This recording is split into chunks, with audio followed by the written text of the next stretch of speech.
النهاردة بقى هنعمل أحلى حشو السمبوسة بالجبنة، مقرمشة من بره وبتمط من جوه.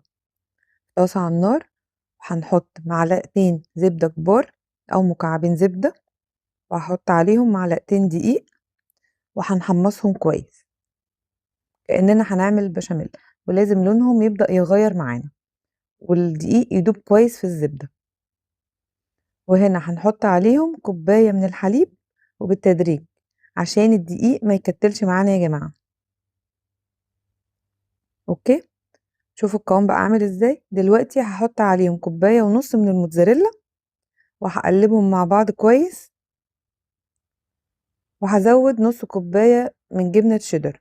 لو مفيش جبنة شيدر عندكم او مش حابين تستعملوها ممكن نرش رشة ملح.